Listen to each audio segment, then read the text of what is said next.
Assalamualaikum Sobat Football United. Ringan amatiran ala gue, ada sebuah artikel yang ditulis oleh jurnalis favorit gue, Andy Mitten dari The Athletic, yang akan gue artikan secara penuh ini insya Allah ya, dari The Athletic. Judulnya adalah support untuk Erik ten Hag sudah menguap setelah memiliki momentum terendah di masanya di Manchester United, di masa jabatannya di Manchester United. Louis van Gaal bertahan selama 2 tahun, Jose Mourinho 2 tahun 5 bulan sebelum hengkang ataupun cabut di akhir 2018. Dia juga menandatangani kontrak baru pada awal tahun itu. Ole Gunnar Solskjaer menangani selama 2 tahun 10 bulan. Dia juga menandatangani kontrak yang baru ya beberapa bulan sebelum dia kehilangan pekerjaannya. Bagaimana sekarang dengan Erik ten Hag? 2 tahun beberapa bulan setelah menjadi manajer Manchester United, hari Minggu atau hari Ahad adalah titik terendah di bawah asuhan pelatih asal Belanda itu, lebih buruk dari kekalahan 4-0 saat bertandang ke Crystal Palace Mei musim lalu. Timnya hancur karena cedera pada saat itu ya, tidak dengan saat ini. Kekalahan 3-0 di hari Ahad kemarin berarti Manchester United kalah berturut-turut di Liga Premier tanpa mencetak gol di kandang untuk pertama kalinya sejak November 2021. Kekalahan itu adalah dalam dua pertandingan kandang terakhir Solskjaer sebagai pelatih klub. Ten Hag setelah tinjauan atau review musim panas kemarin, kontraknya diperpanjang 1 tahun hingga 2026 setelah pencapaian tertinggi setelah final atau pasca final Piala FA mengalahkan Manchester City. Tetapi musim ini dimulai dengan buruk.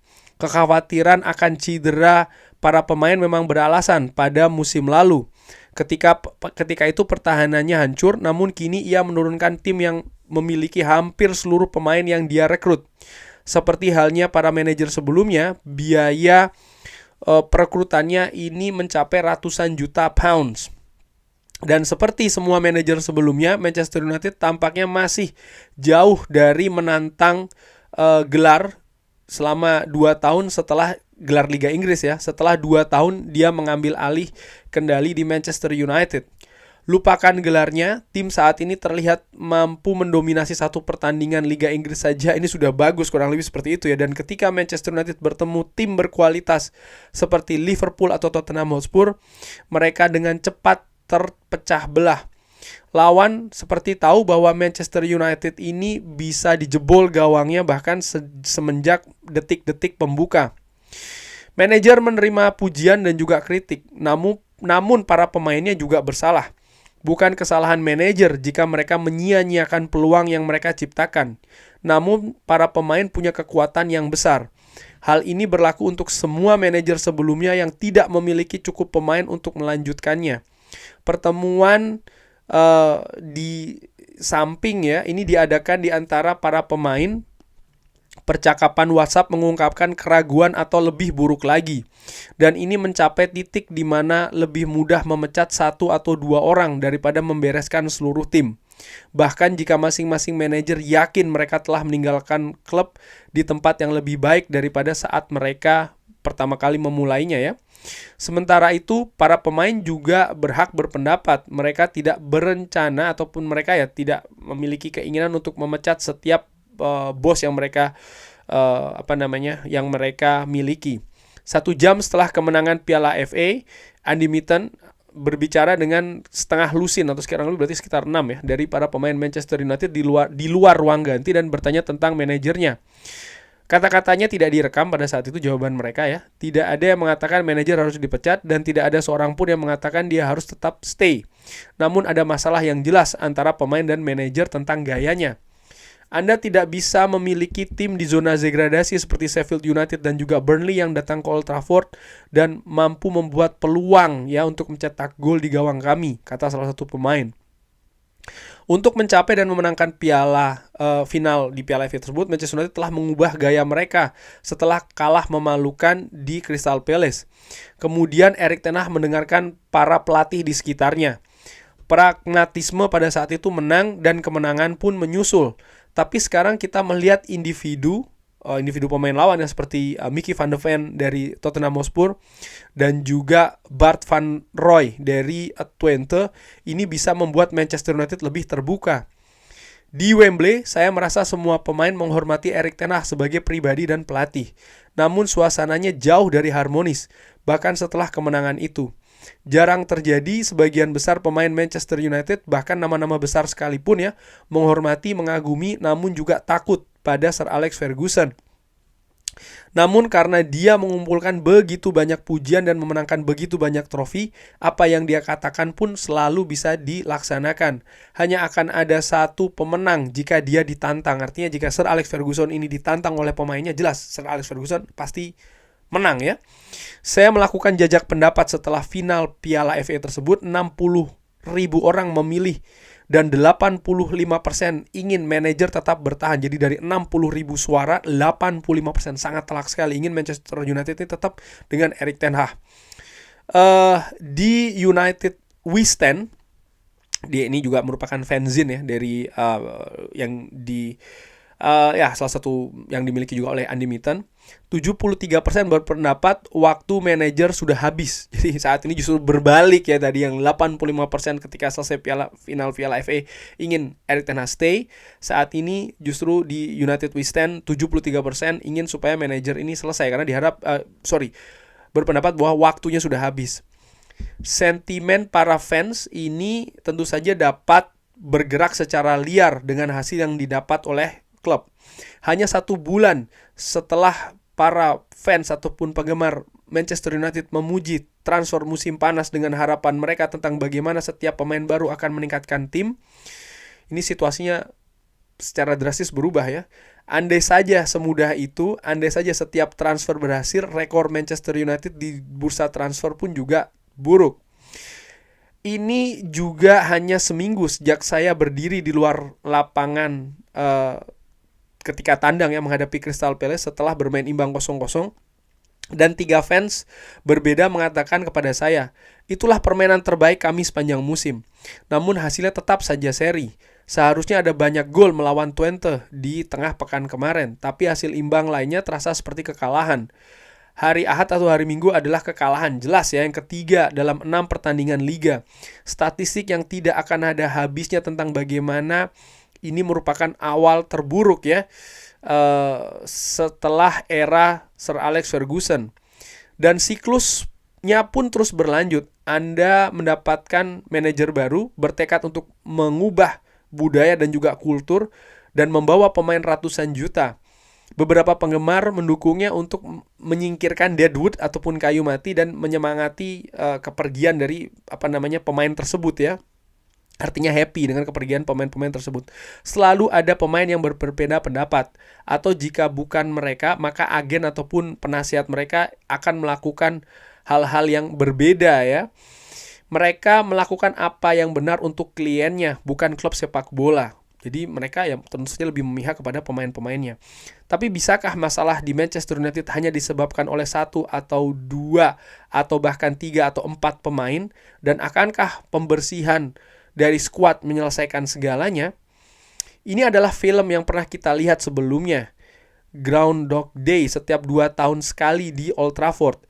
Manajer dan staf mereka dibayar untuk menghabiskan banyak uang bagi klub dan secara langsung mempengaruhi kemampuan klub untuk membelanjakan pemainnya. Seperti sahabat baru, manajer datang dengan penuh harapan dan harapan. Secara pribadi mereka mengatakan bahwa diperlukan perubahan yang serius, baik di akar maupun di cabang. Secara harfiah, setiap manajer sejak Sir Alex Ferguson mengatakan hal ini dalam beberapa bulan. Mereka membawakan sesuatu yang tinggi, bahkan sepak bola yang juga menakjubkan ya. Kemenangan beruntun dan trofi dan kemudian berubah menjadi buruk dan mereka lenyap. Manchester United tidak bersatu, bukan pemainnya tapi fansnya. Pemandangan media saat ini lebih ekstrim dari sebelumnya. Ketidakpuasan dapat menghasilkan sebuah keuntungan. Ponsel saya, ini Andy Mitten mengatakan demikian ya, lebih sering berdering ketika Manchester United kalah daripada menang. Beberapa media bahkan mulai meminta maaf karena melakukan hal tersebut. Dan itu mengisi siklus berita selama beberapa hari. Anda mendapatkan mantan pemain yang memberikan nasihat kepada manajer, meskipun catatan manajerial mereka sendiri pun juga tidak bagus ya. Jadi ada mantan pemain yang memiliki pendapat terkait dengan bahkan memberikan masukan kepada apa yang harus dilakukan oleh Erik ten Hag, padahal mereka sendiri juga memiliki track record yang tidak bagus sebagai manajer. Mereka akan dimakan hidup-hidup saat menangani Manchester United, pemain-pemain tersebut. Karena itulah, atau mantan pemain dari Manchester United tersebut ya. Karena itulah yang terjadi. Semua orang mengangguk dan berkata itu tidak cukup. Tapi apa solusinya? Kita tidak tahu berapa lama Ten Hag akan mempertahankan pekerjaannya.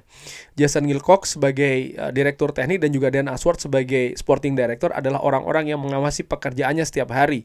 Mereka ditunjuk sebagai yang terbaik di kelasnya dalam pekerjaan mereka, dan mereka lebih dekat untuk melihat pekerjaan manajer daripada fans atau penggemar dimanapun. Mungkin mereka melihat sesuatu yang sulit dilihat oleh penggemar dan akan mendukungnya. Apapun yang terjadi, mereka akan memberi masukan kepada CEO Omar Berada dan juga bos-bos lainnya ya, Dave Bracewell dan juga Sir Jim Ratcliffe. Mungkin mereka akan mendukungnya melewati masa-masa sulit ini dan menggandakan keputusan mereka untuk mempertahankannya dan dibenarkan oleh loyalty ataupun kesetiaannya. Sebab musim masih sangat muda. Mungkin mereka akan mengatakan cukup sudah. Itu juga merupakan sebuah kemungkinannya ya. Mereka pun kini akan berada di garis depan pengambilan keputusan dengan segala pro dan kontra yang menyertainya. Bagaimanapun dukungan dari fans ataupun penggemar kepada sang manajer ini nampaknya telah menguap. Dukungan tersebut didapat dari kemenangan epik di final Piala FA yang dipandang sebagai salah satu hasil terpenting dalam sejarah Manchester United di struktur kepemilikan klub yang baru dan aktivitas yang diterima dengan baik ya di bursa transfer kemarin, baik pemain masuk maupun keluar. Tanggapan di dunia maya hampir selalu negatif saat ini, namun para penggemar pertandingan tetap memberikan dukungan, sama seperti yang mereka lakukan terhadap setiap manajer. Bahkan mereka mencapai titik puncaknya ketika penampilan buruk kembali terulang. Jika Casemiro yang jadi kesalahan saat menjamu Liverpool, apa solusinya saat menjamu Spurs yang saat itu tidak dimainkan ya? Manchester United adalah tim yang sangat besar dan tekanannya sangat besar. Namun mereka bukan satu-satunya raksasa sepak bola di dunia yang berada di bawah tekanan untuk memenangkan setiap pertandingan. Hansi Flick datang ke Barcelona yang bermasalah dan membuat mereka menang meskipun di La Liga. Manajer lain datang ke klub rival dan memberikan pengaruh-pengaruh, seperti yang dilakukan Erik ten Hag dalam 7 bulan pertamanya ketika dia benar-benar terlihat bisa membawa Manchester United kembali ke papan atas. Pada saat itu ya, titik puncaknya 2 pertandingan menghadapi Barcelona pada Februari 2023 nampaknya masih jauh. Sir Jim Ratcliffe sudah sering meminta kesabaran para fans. Itu teriakan yang wajar, tapi dia sudah berada di tempat selama 5 menit ya. Bagi mereka yang menjalani sirkus berulang ini, Anda akan menemukan lebih banyak keputusasaan daripada kesabaran, dan tidak ada jawaban yang selalu mudah untuk hal tersebut ya. Ini situasi kalau gue lihat dari artikel ini memang ada apa ya?